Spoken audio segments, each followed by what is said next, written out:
And there we go. I think we finally have There audio. we go. Now we got it. Let's start this back over. I'm Dan Hodgman. Welcome to the weekly preview. As always, sitting down with Mark Meadows. What's up, Dan? Mark, let's start this back over. How was your weekend? It was good. It was good.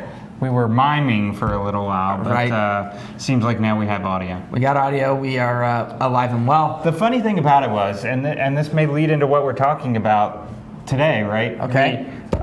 We were actually sitting down here earlier than we usually do. And we were, coming in, you'd think we'd be coming in more prepared. Come to find out, didn't do that one last check of whether our audio was working and took a bad trade. Right? Technology always kind of gets in the way sometimes. And that's a great lead into what we're going to talk about. Title kind of points it out a little bit. And especially a week like this week we have a lot of news coming out. We're going to hear, the news is going to kind of slowly roll in with everything going on with G20 over in Osaka. Yep. We have GDP coming out this week. It's kind of similar to last week, just a lot of news, a lot of information that we have to digest and take into these markets. And so one of the most important things, I think a lot of times we talk about it on a trade standpoint of let's frame out our trade. Where am I going to get in? Where's my stop? Where's my profit target? And that's great.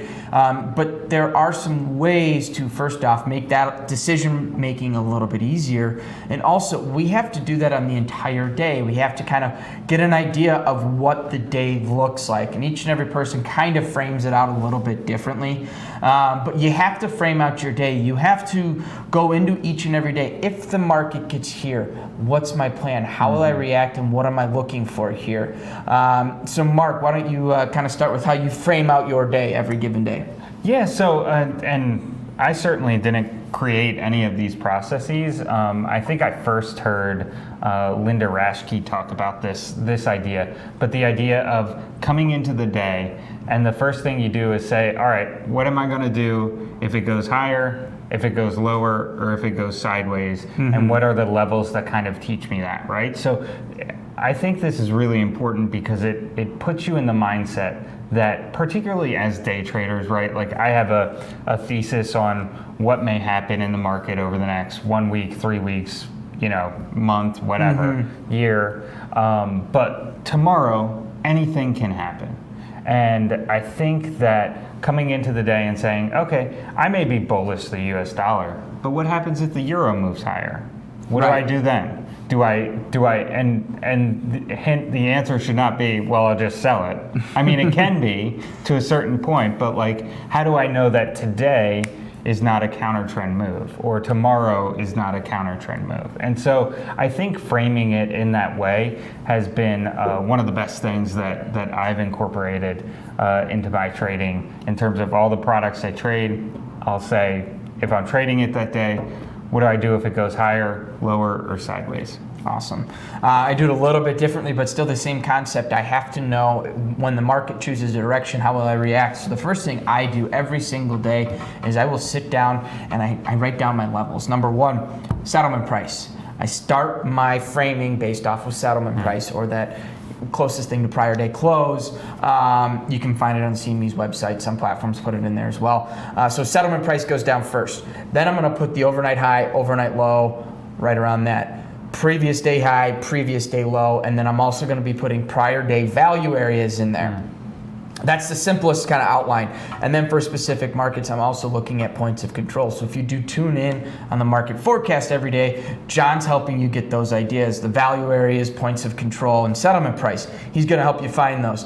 So those to me are the most important things when I'm framing out my day. They're what I like to do as the market goes through, and when the market opens up, that's where all those levels come into play for me. If we open up away from settlement price, is there an attempt to make it back to settlement price? That's going to be the first opportunity I'm looking for that market to attempt to get back to settlement price. Or, as you guys hear on the recap every day, please mind the gap. If that market tries to close that gap back to settlement price and then readjust from there. That's the first thing I'm doing. And Dan, hold on. So before you get into the next thing, that process, what's that?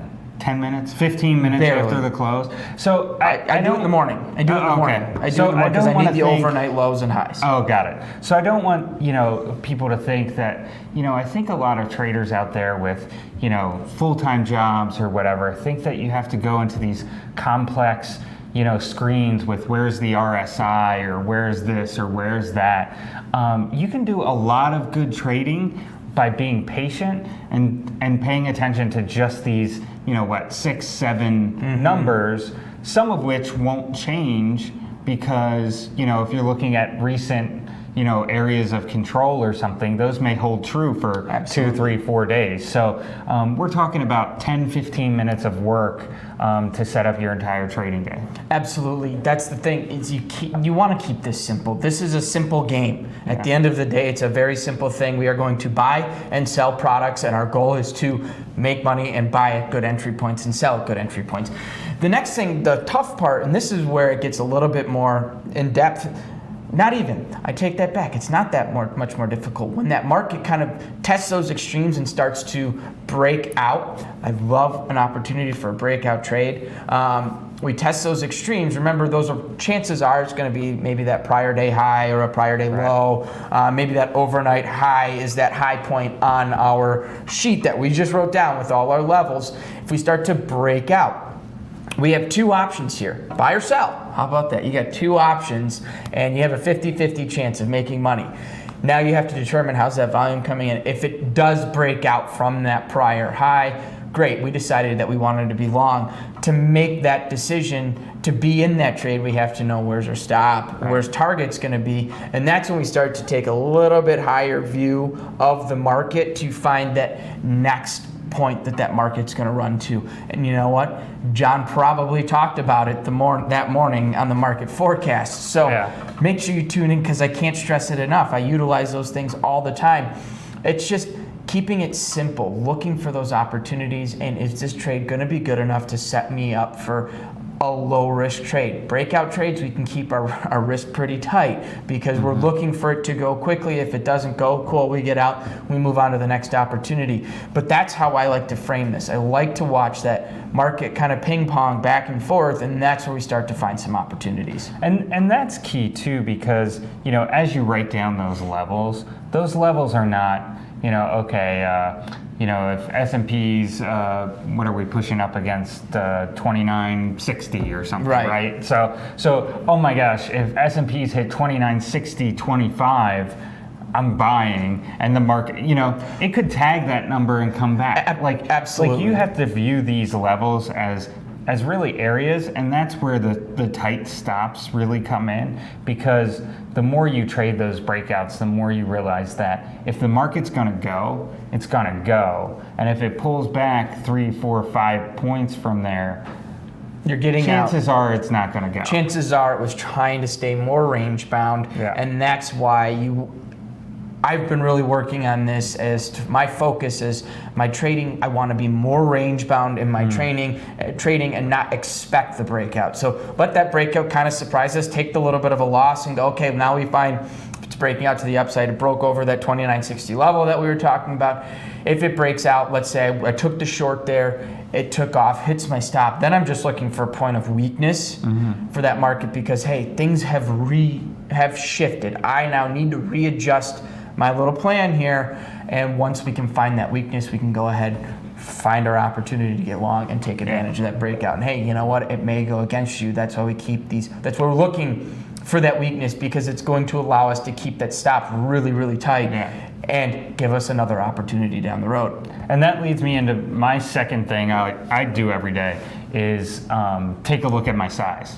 What is the size that I'm expecting to trade that trading day, given volatility in the market at the time, or what else is potential news that may be coming out? So I think that a lot of people out there will say, "Well, what's my max size?" or and view the trades they may take based on what's that average size I put on versus, hey, what are the conditions in the market today that and are presenting that opportunity, and how can I adjust my size so that hey, I'm not rolled over within 5 minutes of putting a trade on, but also give myself opportunities through that. Absolutely. Bob, good to see you. Anyone else, if you guys are watching, what's the first thing you guys are doing when you're framing out your day? Yeah. Let us know what you're thinking. But the last thing I want to touch on this week, we do have a big week ahead of us. So right now things are kind of in waiting. We're kind of in that in a holding pattern right now, waiting for news to come out. And so keep that in mind this week. As if there's no news, don't expect the big moves. Things are going to stay slow. News is going to come out. We're going to see that emotional reaction. Don't trade the emotion, trade the market's reaction to that. And I think that'll set you up for some good opportunity this week. Remember, like Mark said, think about your size. This is that kind of week that, yes, we're going to be tight until the news comes out, and you don't want to be over leveraged or sitting in too big of a position when that news comes out, because it will come out fast, because the emotional reaction to this news in these markets and we've seen it a lot lately. It's very quick to react, and it gets difficult sometimes when it's going against us to accept that loss and get out. And not just that, but these like news-driven markets have a huge tendency of large one-way move and then a quick reversal. And there's nothing more frustrating to me, at least as a trader,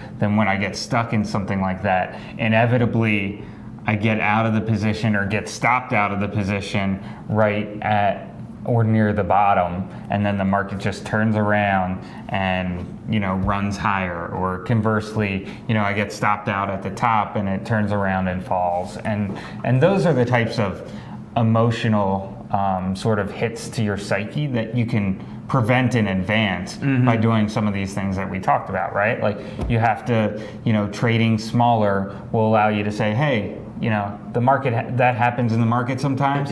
That loss is a little easier to accept. Yeah, it's but a smaller I'm fine. Visual number. Yeah. Awesome. Mark, we got one question here from Andy. When should I receive instruction after passing combine? Step 2 of the combine. First off, congratulations on passing step 2 of the trading combine. Yeah. At the end of the day, systems will trigger. You should get an email then, and then expect a follow-up email within, I think, 24 hours, Mark? Yeah, and this varies a little bit based on if you're on the future side or Forex side. Of course, on the Forex side, we have the ability to update those trade reports intraday, so you could actually receive that intraday. But if you're on the futures side of things, then yeah, as soon as those trade reports process at the end of the day, you'll get that email kind of telling you what the next steps are.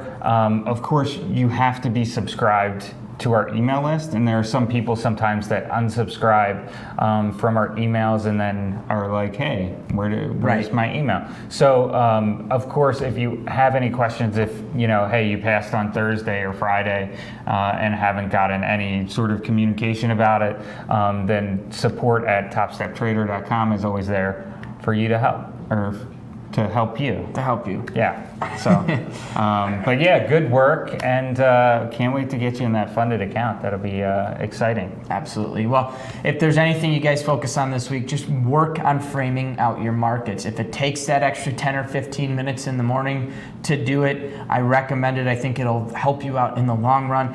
Over time, it becomes second nature. You won't even want to think about buying or selling or putting on your very first trade until you frame things out. I can't stress enough how much it has changed my trading, taking that time.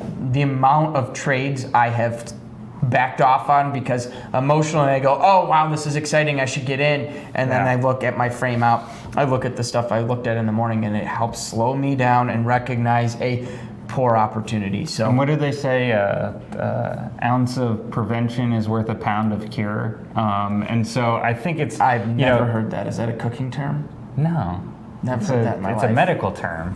But no, apple a day keeps the doctor away. That's right. The point being that this 10 or 15 minutes that you start your day with, either the prior day or the day of, before you get in that trade, can really help you know how to manage your emotions and do all those things when you're in those trades, and helps progress. So 10 or 15 minutes can go a really long way. Awesome. Sweet. Well, everybody have a great week. Trade well. I will see you this afternoon at 2 p.m. for the market recap. And other than that, have a great week, everybody. Yeah. Stay well.